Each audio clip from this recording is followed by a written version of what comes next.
I wanted to spend time with a really smart guy, and I appreciate important voices to this show. Steve Cortes is the founder of the League of American Workers. I want to talk about this populist sort of right pro-laborer advocacy group. But Steve is a guy that he served as in the Trump 16 and 20 campaigns as spokesman, senior advisor for strategy, headed outreach to the Hispanic community. I want to talk a little bit about polling and how, frankly, legal immigrants are responding to Trump's mass deportation effort.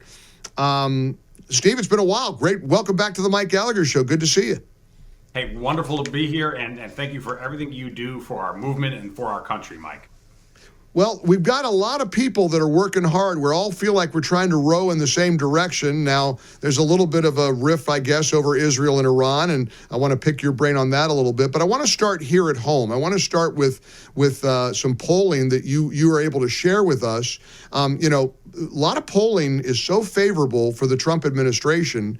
And, of course, the mainstream media never wants to highlight it. This week, as you probably heard, the Harvard-Harris poll came out. For the first time in 4 years, a majority of Americans believe that today's economy is strong, 52%.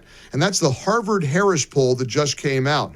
I believe that Americans are with President Trump domestically, and I think foreign policy as well.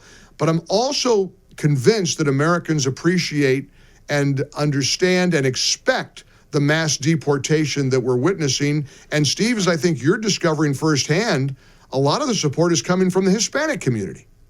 Absolutely. It's broad-based support from almost every demographic group, and including from people who don't voice approval for Donald Trump. So I'll get to the specific numbers here in a moment, but I do a lot of polling, Mike, at least every month. In election season, I poll even more often than that. And the main pollster I use is TIPP Insights. They have a very good track record. Last fall, my polling via this firm really nailed the election. We had Trump winning the national popular vote by 1%, which is exactly what he did. And we got 6 out of the 7 swing states correct. We did not get Pennsylvania. We didn't show Trump winning PA, and we were wrong about that. But we had the other 6, including the Sun Belt states, where we believed and were confident that it was going to be a sizable win for Donald Trump, not actually close in Nevada, Arizona, Georgia, and North Carolina. So I say that only to point out that I hope there's some credibility in the numbers I'm about to tell you about. And the numbers on immigration are overwhelmingly positive for Donald Trump. And I think very importantly, regarding the timing of my most recent poll, Mike, we started taking this the Monday after the LA riots. So Friday, Saturday, Sunday, LA was in flames, battles against the cops. The Newsom versus Trump battle had already broken out very publicly. We were then polling Monday, Tuesday, and Wednesday of that week following the weekend mayhem in Los Angeles. So I think it was a perfect time to take the temperature of the country and say, okay, do these rioters, do these violent malcontents in Los Angeles, do they have some point? Do they have wider support among the American public? And what my polling shows is that, if anything, they've done nothing but steal the resolve of patriotic Americans all over this country to say, we demand mass deportations, and that violence is totally unacceptable as a means of protest. So let me give you some of the specific numbers in terms of support for mass deportations in my poll. Almost 2-to-1 in favor. 60% favor mass deportations, only 32% against. That's overall. Among seniors in this country, 65% support mass deportations. We also asked, and I'll get to the Hispanic part here, Mike, we also asked whether people who use violence in these protests or people who interfere with deportation operations, should they be criminally prosecuted? Overall, 68-21 in favor. 68% of Americans said yes, prosecute them, arrest them and prosecute them. Only 21% said no. 64% of Hispanics said yes, prosecute these people. So that is a very significant supermajority in a country, Mike, where, because I do a lot of polling, I know this as well as anyone, in a country where almost any issue breaks down in a roughly 47-47 world, and then we're fighting over, roughly that middle 5%. These kinds of numbers in the 60s and upper 60s and even into the 70s in some of these immigration-related numbers, these show a massive public consensus. And by the way, the most important poll of all, of course, are not the polls I take, even though I think they're important, clearly. But the most important poll, if you will, of all is last November's election. And Donald Trump made this immigration his signature issue. And as his signature pillar foundation, He won all of the swing states. He won the national popular vote, first time in 20 years for a Republican to do so. So clearly, the people delivered a strong verdict last November. And if anything, they're getting more adamant about it now. Just one other quick point, Mike, about this poll. I also ask approve, disapprove of Donald Trump. And just to let you know that I'm not cherry picking some sort of crazy MAGA sampling, okay, in terms of my polling universe. I got 4350 approve, disapprove of Donald Trump. So upside down by -7%. And what that tells you is I'm not getting a crazy pro MAGA, pro Trump universe. We're trying to be very representative and scientific in our polling. But even though Trump is 7 points upside down overall on approval in my poll, he is massively with the will of the people when it comes to these core issues of immigrants. And the people include a lot of bad hombres, a lot of Hispanics. You know, even though I don't love the 43% approval rating, I do kind of appreciate people's ability, apparently, to separate how they might feel about Trump personally or even as president and some of the policies that are enormously popular. I want to go back to one of the categories that you cited in your polling. You mentioned seniors. You know, I know you saw the faces of many of the people who participated in the idiotic No Kings protests all over the country this past weekend. But Steve, you know, it's so astounding to me to look at the demographic of these protesters. They all look like you and me. These are all white boomers. You know, you don't see you see almost no people of color. You see not a lot of young people, but you see a lot of 60s and 50s and 70s and, you know, even some 80-year-olds who are out there hobbling around saying orange man bad, orange man bad. Have you tried to kind of dive into this phenomenon of why white boomers want to take to the streets on a perfectly normal Saturday afternoon and complain about something that they can't change? Right. Mike, you make a great point. It was obvious from the videos, right, that you're right, there was no diversity. It was all old people and all old white people, and particularly lean female. And by the way, what you saw there anecdotally is reflected in the polling as well. And again, also in last November's election results, even more important than polling. But for example, in this poll I just took, among seniors overwhelmingly agree with Trump on law and order and on immigration. But overall, they are actually far less favorable on Trump than young people are. And that's quite a flip, right? The Republican Party did not used to be the party of the young. And it has become that. For example, looking at so that's in my poll, but looking at election results, Donald Trump won 18-year-olds in this country. Since 18-year-olds were given the right to vote, it's the first time that has happened. It's the first time that any Republican has won 18-year-olds nationally in this country. He won 18-year-old men running away, but he also won 18-year-old women. Not as much tighter, but he did win 18-year-old women in this country. He won 18-year-old minorities in this country, which, of course, is very much a growing group because the youth of this country are way more diverse than older Americans are. That's really significant. He won Hispanic men overall of any age group in this country. So you're right that our movement, the America First movement, is much younger and far more diverse than our opponents on the other side. They are increasingly relying on an aging boomer demographic, heavily tilted toward older women who do admittedly vote a lot. However, when you look to the future, that's just not a group that's going to be around in 10 to 20 to 30 years. That's the reality. And so it's one of the reasons that I'm really long-term optimistic is that we are earning the support of the young. We are capturing, particularly young men, capturing their imaginations. Young men, Gen Z, for example, and the polling shows us this, not just my opinion, they have rejected the toxic liberal nonsense that has been thrust upon them, the indoctrination that they've had to endure in their schools where they're told that there's something wrong with them because they're male, that if there's something toxic that they should feel ashamed about it, if they happen to have white skin that they should feel guilty. They have firmly rejected that, thankfully. And they see in Donald Trump, this nearly 80-year-old president, it's somewhat paradoxical, they see in him their champion, and they reject the liberal orthodoxy, thankfully. And it's a real reason. I'm not a believer, Mike, in hopium, hoping just for the sake of it, but I am a believer in valid reasons to be longer term optimistic. And people like you and I, middle-aged folks and older, on the right, we can really take some comfort and confidence in knowing that what the polling numbers tell us, what the election results from last November tell us, is that this is a strengthening, young, diverse movement, and we can dominate politics for decades in this country. We're visiting with Steve Cortes. He's the founder of the League of American Workers, a group I want to get into with you here in just a moment, Steve. I also follow you on X, and I couldn't help but notice you reposting an article from Axios. Israel urges the United States to join the war with Iran to eliminate nuclear program, and your comment was a succinct and not so subtle pass. No thanks, no can do. And look, this is a very interesting debate that our side is having. Kind of proof that we don't always march in lockstep agreement with everything that President Trump is inclined to do. You've got people like Tucker Carlson and Marjorie Taylor Greene saying this is a very bad idea. Let them fight their wars.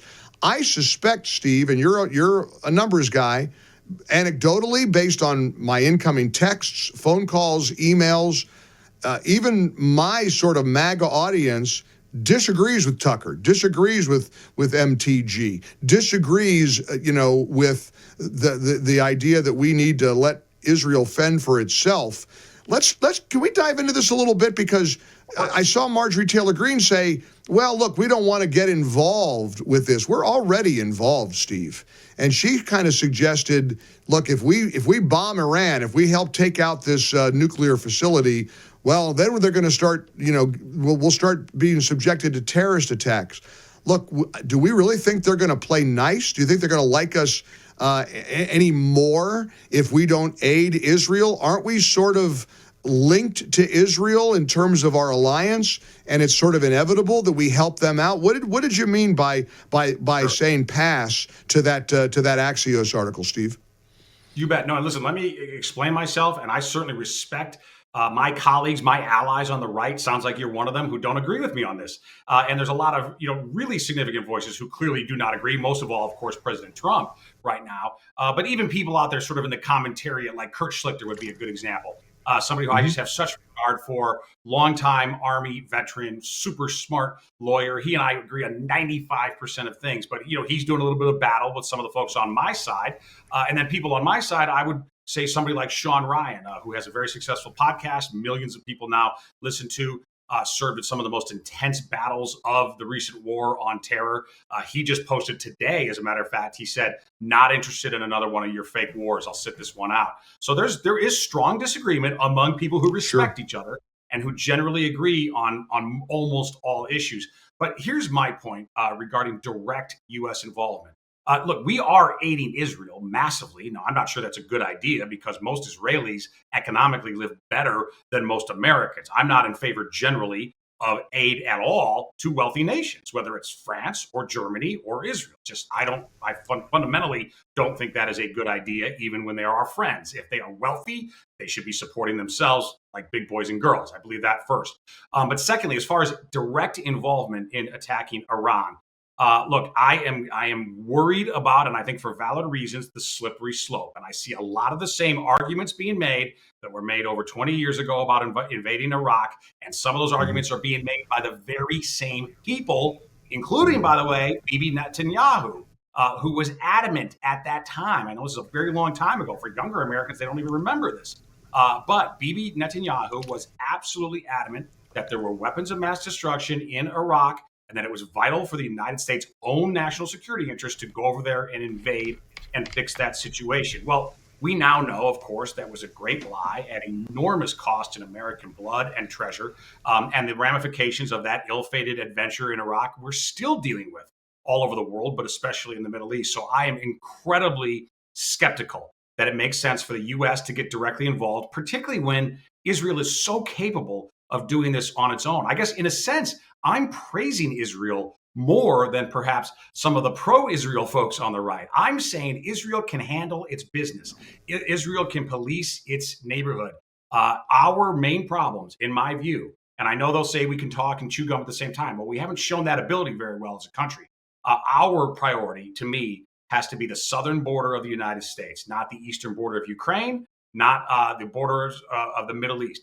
That our southern border, Marxists right here in the United States, needs to be a priority. Now, that doesn't mean America alone. Obviously, we have global interests. I get that completely. But in terms of, is there a global interest in America rather than Israel? attacking Iran. I just don't see it that way. And I'm very, very worried about where this trend can take us. And I get nervous when I hear people whom I agree with on almost every issue. When I hear them start to talk like Bill Kristol did or Dick Cheney did at the beginning of the Iraq War, that causes me great worry. Well, and as you said, I respect that view. I don't agree with it, but I respect you, and I respect Tucker, and I respect a lot of people. I kind of hate this infighting. Tucker and Mark Levin, man, oh man, we got to get a cage match going for those two. I mean, and I don't like that. And I also. It's not well, and it's also gotten so personal. I mean, the anger that is associated with criticizing a Steve Cortes or a Tucker Carlson for that view that you hold is kind of mystifying to me, because look, this is complicated, and there's a lot of smart people who aren't going to come to the table at the same way. Ultimately, this is going to come down to what President Trump decides, and I have a hunch.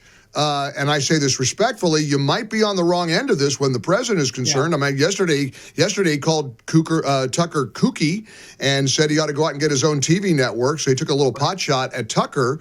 And, Tucker and Trump have hung out before. So, look, again, smart people could disagree. The only thing I would say about this Israel can handle themselves argument and that they're wealthy and all of that, as somebody who's been blessed to go to Israel many, many times, I've probably been there, 20 times in the last 10, 20 years.